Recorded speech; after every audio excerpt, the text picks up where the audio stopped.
Brasil 2008. Um ano que valeu por quantos? Só de viagens, Lula lá fora.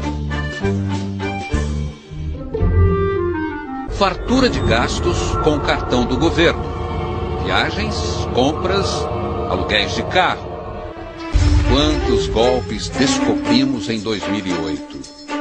Fraude no leite em pó, fraude nos remédios, fraude nos combustíveis, fraude no metrô de São Paulo, na Previdência, no fundo para os municípios. O ex-líder do governo e senador licenciado Delcídio do Amaral, que foi preso em flagrante por ordem do Supremo Tribunal Federal e posteriormente saiu da cadeia depois de fazer acordo de delação premiada, concedeu entrevista ao Jornal Nacional e também à revista Veja. Delcídio do Amaral repete o que disse aos procuradores federais na delação premiada, confirmando as acusações contra Dilma, Lula e outros nomes do PT e de outros partidos. Mas revela alguns detalhes novos. É a primeira vez em público que ele é confrontado com o fato de que os crimes que ele denuncia, se de fato foram cometidos com a cumplicidade dele. O senador Delcídio do Amaral recebeu a nossa equipe de reportagem em São Paulo na noite de ontem. O presidente Lula também sabia, conhecia o propinoduto? Tem ciência disso, conhecia claramente.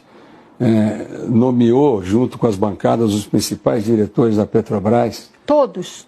Todos passavam por ele. E outra coisa também, Cristina,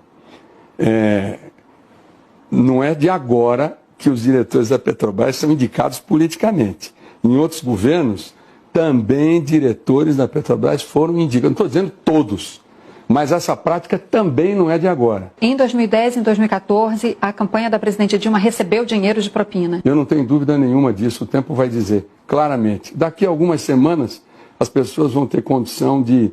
E até na minha colaboração, eu falo sobre isso. E a minha colaboração vai fechar com dados que já foram levantados em outras colaborações, eu não tenho dúvida disso. O senhor é testemunha também de uma corrupção sistêmica no governo. O senhor sabia do que acontecia. O senhor nunca pensou em falar, em denunciar, ou em parar, ou em sair? Como é que a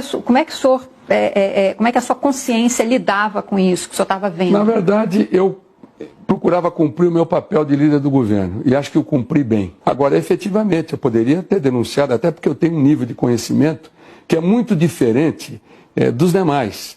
Por que eu participava desse núcleo pequeno que falava de Lava Jato? Porque eu conheço todos os atores. Eu fui empregado da Petrobras, eu fui empregado do sistema Eletrobras, né? Eu conhecia as principais empresas, os donos de empresa, e eu sabia das coisas. Mas eu tinha uma missão de ser líder do governo e aprovar os projetos do governo. O Tribunal de Contas da União determinou a paralisação do programa de reforma agrária no país.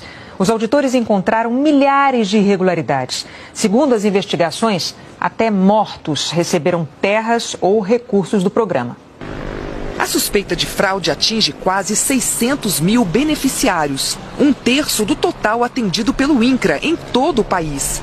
Os auditores do Tribunal de Contas da União cruzaram os dados do próprio INCRA com dados da Receita Federal, INSS e Sistema Eleitoral.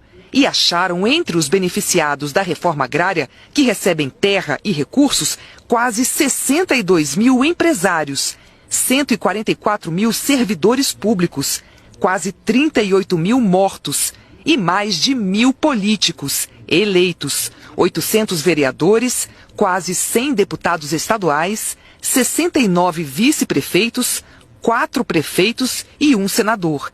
Todos são proibidos por lei de entrar no programa de reforma agrária, que deveria atender famílias com renda de até 3 salários mínimos e que lidam diretamente com a terra. Os nomes suspeitos estão em sigilo até o fim do processo. O maior número de irregularidades está no Pará, com quase 80 mil casos, e em Mato Grosso, com 66 mil casos. O prejuízo pode chegar a quase 3 bilhões de reais.